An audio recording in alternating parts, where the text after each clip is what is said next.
Before we get into Aaron Rodgers, I just wanted to give my everyday listeners a little bit of an update on what's going on with the studio. Got my desk, should have it early next week. I'm still looking for a mic and a camera. I did get some of your guys' suggestions on microphones. I looked into it. I really need an anti-echo mic if that exists. So, if you guys have any suggestions on microphones and cameras, let me know in the comments section below. But I just wanted to give you a little bit of an update on the progress. Hopefully, I'll have it done, within the next few weeks. Now let's go ahead and get into Aaron Rodgers. We have covered the Aaron Rodgers saga in Green Bay extensively the last month or so. You guys know my opinion on this. With everything that's happened, I don't see any scenario where Aaron Rodgers suits up for the Green Bay Packers this season. John Kuhn feels differently. He's a former fullback for the Packers, played with Aaron Rodgers for 12 years. He believes that all of the bad blood can be fixed with a new contract. That if the Packers gave Aaron Rodgers some security, guaranteed money, long-term deal, etc., that Aaron Rodgers would be willing to play for the Packers for the next few years. Look, John Kuhn may have inside information that I'm not privy to. I mean, you play with somebody for 12 years, I'm sure that some type of friendship developed. Perhaps he still talks to Aaron Rodgers on a regular basis. I don't know. I'm sure he knows a lot more about what's going on than I do. Now, with that being said, I don't believe a new contract is the solution to the problem in Green Bay. I don't believe this is something that can be fixed by just throwing money at the problem or long-term security. There is serious bad blood between Aaron Rodgers and the Packers. This has been building for 2-3 years now. What we're going to do today, I'm going to go over some of the major incidents that have happened in Green Bay since 2018. I told you guys before, divorces do not happen overnight. They happen because a series of seemingly minor incidents add up over time. And that is exactly what has happened with Aaron Rodgers and the Packers. And I'm going to show you all of that today. Now let's get into it. Let's go back to August of 2018. Aaron Rodgers had just signed his massive contract extension. At the time, it was for a record $134 million over 5 years. On paper, the contract was good through the 2023 season. The sun was shining bright in Green Bay on that day, right? Well, for the most part. There was a comment that Aaron Rodgers made that day that kind of foreshadowed things to come. In terms of his future, the possibility of retiring in Green Bay, playing for the Packers his entire career, he said that his contract only guaranteed the next 3 years. That was it. And here we are, 3 years later. And this is the situation in Green Bay, an uncertain future. Back in 2018, Aaron Rodgers knew what happened to Brett Favre could happen to him too. It's almost like the girlfriend that you had that you stole from another dude. You whisked her away, she cheated on her boyfriend with you, and she eventually leaves him to be with you. All is great at the beginning, but it's always in the back of your mind. Will she cheat on me too? I mean, she got with me by cheating. So what's to say that the same thing won't happen to me? Same situation here in Green Bay. The Packers drafted Aaron Rodgers knowing Brett Favre wasn't close to being done playing. While Aaron Rodgers has had a great career in Green Bay, in 2018, he was reaching an age where he knew the end of his career was closer than the beginning. It had to be in the back of his mind. Eventually, will the Packers do the same thing to me that they did to Brett Favre? Hell, I mean, it's their MO. People, or in this case, an organization, they don't change their stripes. People rarely change their character. They are who they are. So we fast forward to April of 2019. The Packers bring in Drew Lock for a workout. with the hopes of possibly drafting him. Guess who they don't consult about doing this? Aaron Rodgers. Now keep in mind, this is around the point where he starts asking them for help at receiver. They missed the playoffs in 2018, largely because Aaron Rodgers was injured. But he knew for them to be able to contend, he needed a number 2 receiver to complement Davante Adams. Instead, Packers general manager Brian Gutekunst is more concerned with preparing for life without Aaron Rodgers. 1 year after they gave him that record-breaking contract, they're already thinking about life post Aaron Rodgers. Another example of something that was seemingly minor at the time, but it adds to the frustration level. August 2019. The Packers, they hold joint practices that summer with the Houston Texans. Aaron Rodgers hates joint practices. The Packers front office, they know this. They are well aware of that fact. It was the first joint practice the Packers had had in 14 years. Afterwards, Aaron Rodgers was asked about it. And he said he hopes they don't have another one for another 14 years. What was the response from Matt LaFleur and Brian Gutekunst? Oh, we love joint practices. We want to do it again. This was great.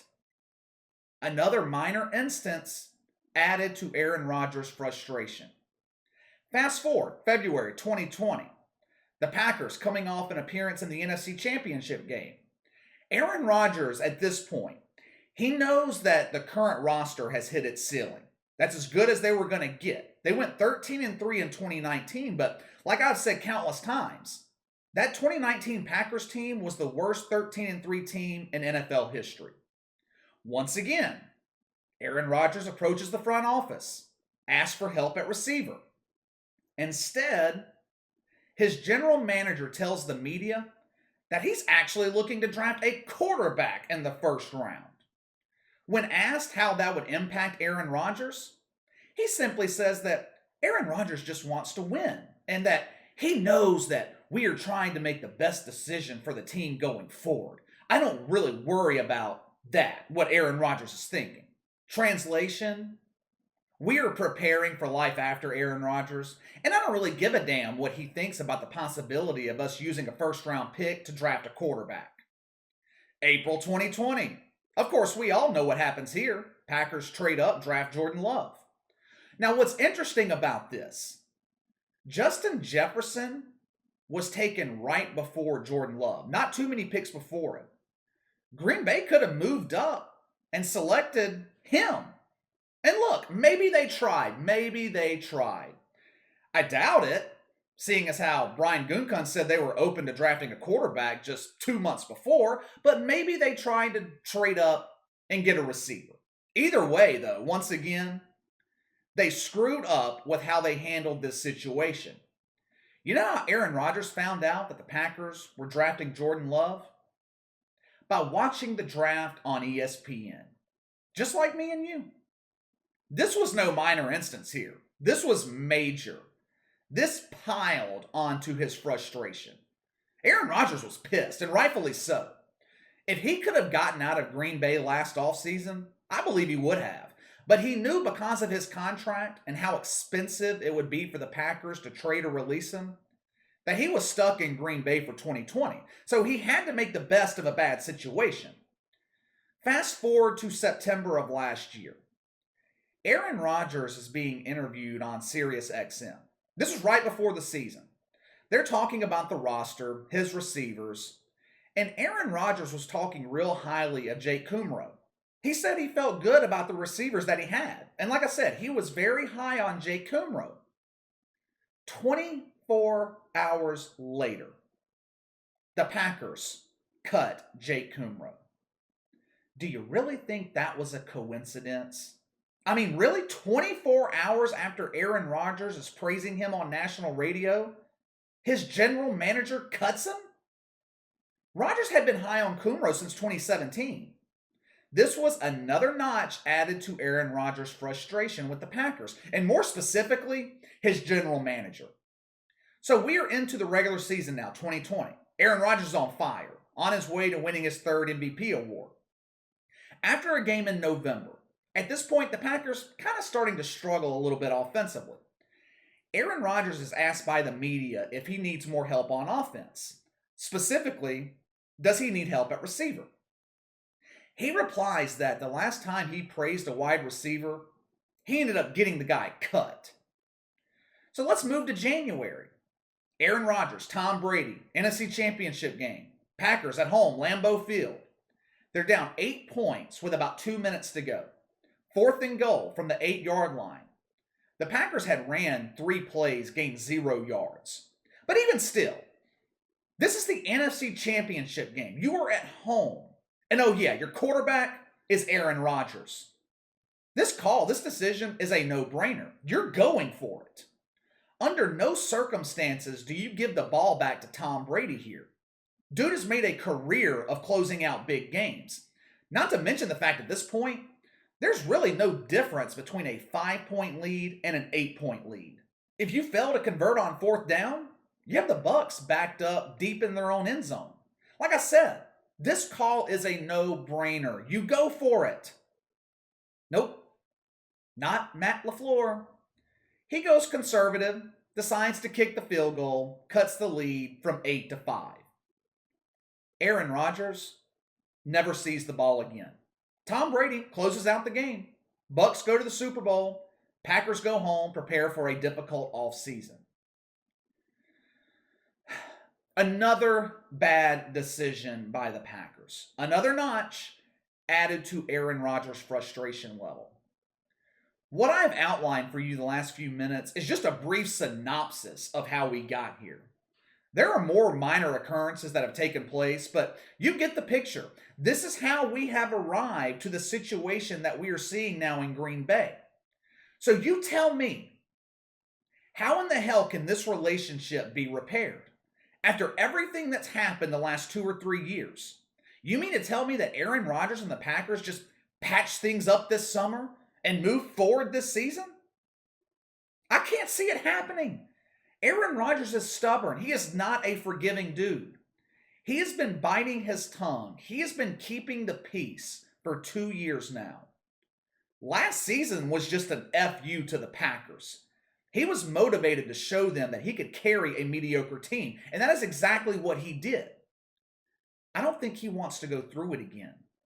I don't think he wants to be stuck somewhere that he doesn't want to be. And now he has options. It's not as devastating for the Packers to trade him. I believe he is going to push to be traded. And I could be wrong about it. I could be wrong. I've been wrong before, but at this point, I don't see any way Aaron Rodgers is suiting up for the Packers this season. All right, time to let me know your thoughts. With everything that we have just went over, do you feel like Aaron Rodgers and the Packers can get over all of this and make it work this season? Or do you agree with me that this relationship is over? Let me know your thoughts. Sound off in the comments below.